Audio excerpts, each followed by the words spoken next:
Everyone, back with another recap of some things I've picked up. Been out of town for the last few weeks, and I've been doing a lot of buying, as you can see, all the stuff I've bought behind you. I'm just going to go through some of the Derek Jeter cards that I've picked up. That's probably the percentage-wise, the biggest focus I've had lately is picking up Jeters for that price point. So I'm just going to show them off. Really cool stuff. 96 Pinnacle. I like the mid-90s stuff. He looks so young in these pictures. Here's the special effects. Here's a good image of that refractor, or that finish there. Hold it out a little bit more.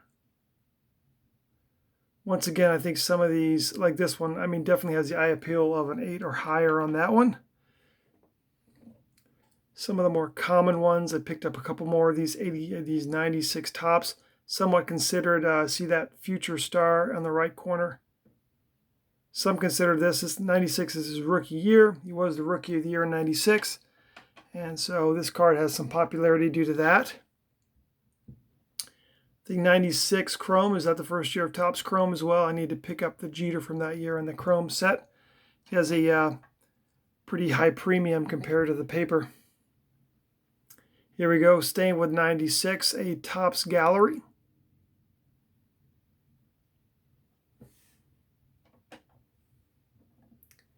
Here's kind of a rare one, I guess.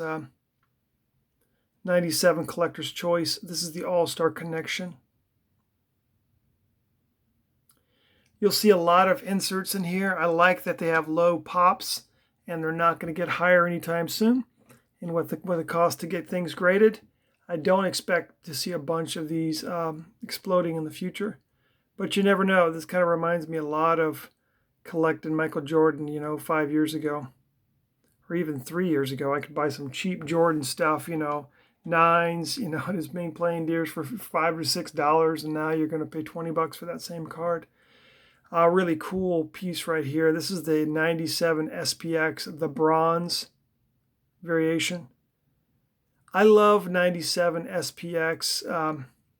I love that design with the die cut on it, very tough. That's a cool card. It's got the Yankee logo in the background.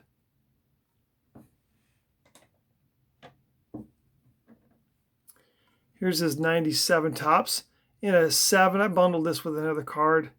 Once again, I think this card is maybe overly graded.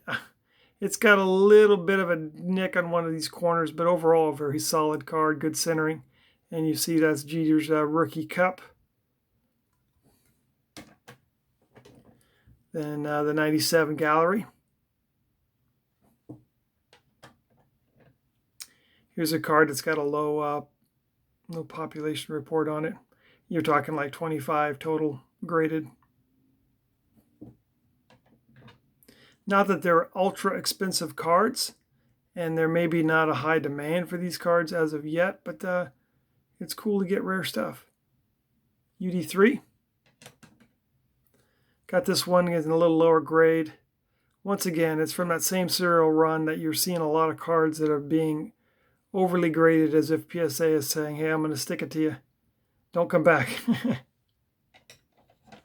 And I've been looking at, some of his older cards and older slabs, and they don't look as sharp as some of these new ones here in the Lighthouse holder that have come out recently. This is the Black Dominance one, kind of a rare. Wrote down, there's 19 of these graded. This is serial number to 1500.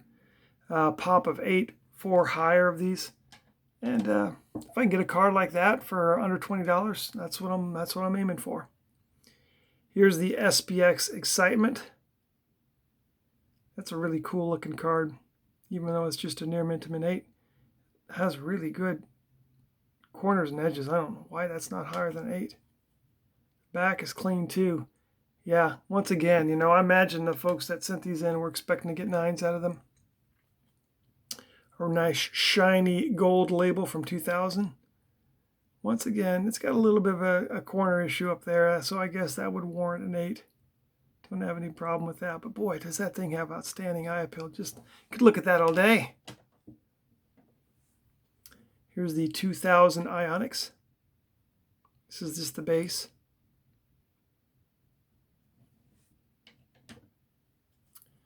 Here's the Upper Deck MVP from 2000 second season standouts.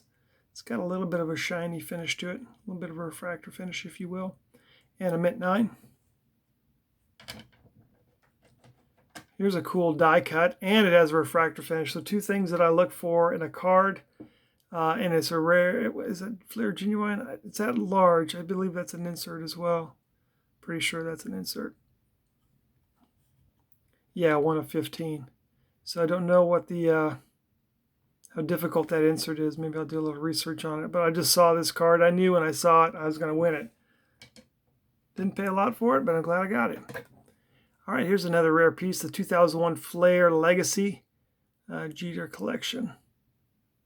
These are numbered to 1,000 on the back. Yeah, serial number to 1,000, if you can see that right there. Just a mint 9, excuse me, near mint to mint 8. I have this one in a 9. I just picked it up because I was buying a bunch of these cards from the same seller. Cool 2001 SPX. It's just the base.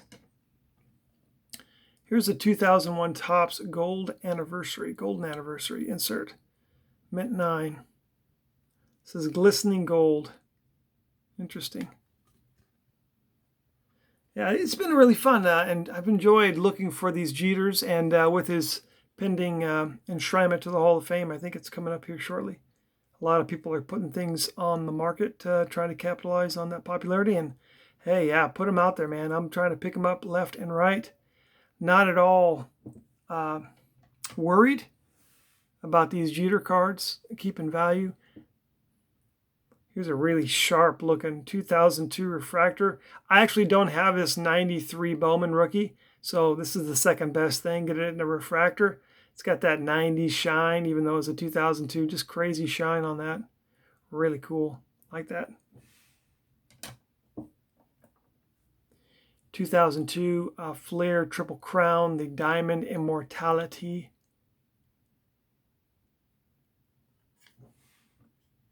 Insert there.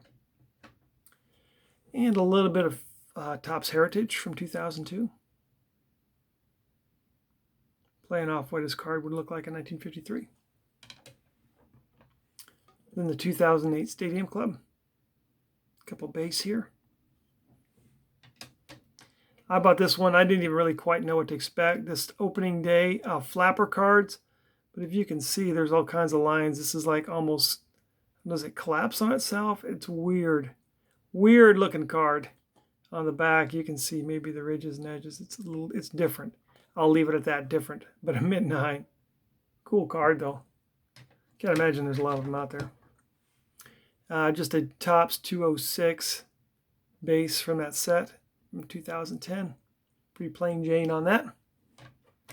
And then a really cool one. I remember pulling these Emerald cards back in 2013. And I probably pulled 3 or 4 of them, but never a key player. And this is Jeter. They gave him the number 2 card in honor of his number 2.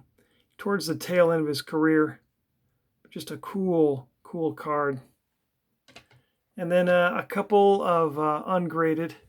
This was an add-in at a Probstein auction. Came just like this. They didn't even put it in a top loader. But it's not that rare of a card, but it is a Pacific Paramount. It's kind of a die cut. It's kind of a checklist, if you will, on the back. Add that there. And then this one I picked up just the other day. I was visiting family on vacation, and I was visiting my wife's family in Leavenworth, Kansas, and I saw a sign for a card shop buy, sale, trade.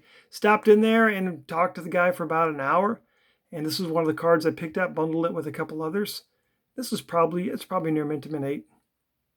I don't plan on getting it graded, but I just got outstanding. I like how you kind of tilt it and the circles get smaller and bigger.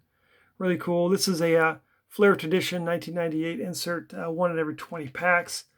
And I like it here. Captain Clutch is what they call Jeter, and this card is in the clutch. So very fitting in that regard. All right, a couple big cards to wrap it up. Thank you for staying with me this whole time. The Stardate 2000 from the 97 EX 2000 set. You know, these pulls are not that hard. They're 1 in every 9 packs, but they have intense popularity. the Kobe Bryant rookie card from the 97 set, which came out a little bit before this 97 baseball. Very popular, and I love the design on this 2000 star date. So pick that up from a seller who was selling a couple at the same time. And a clean 9, very clean 9. I'm looking at it, very worthy of a 9. And then the last card, the dessert, if you will, a card I've been looking to buy for some time, but just haven't pulled the trigger, this 93 SP Derek Jeter foil. In my opinion, this will be the must-have card for the 90s, that is the mid-90s. Much like the Michael Jordan Fleer 86 is for the basketball, this to me is the holy grail of the 90s for baseball cards. I've never owned one until I just said I got to bite the bullet and pick one up. Did a little research, checking the prices on them. These were going for around $400, and I was able to win it for $371 with free shipping. I've seen recently in the last couple days they've gone as low as like $360. But this one has got outstanding. I have a little touch on this corner, a little touch on this corner, and maybe even a little on this one. But overall, man, tough grading, right? So you got to understand the context of when this card is being graded. And if I've seen some 8s and older slabs that don't look as sharp as this one, so I'm very content with this 7. That being said, if I was able to find a PSA 8 in the area of maybe $750 or so, in one of these lighthouse holders where they've been graded a little tougher recently, I would be tempted, very tempted to pick it up as well. But I'm content at the moment to get this, as it's been kind of a bucket list card to do, but I just haven't had the nerve to pull the trigger and just said, hey, let's rip it off. Things are a little low right now, and I thought I'd give it a shot, and won it during a time when the seller was selling multiples of these, which is always a good time to buy. I happened to win one of many that I bid on. So very pleased with that. And that's all I got. Once again, everyone, I appreciate your posts, your comments, and I'll talk to you again soon.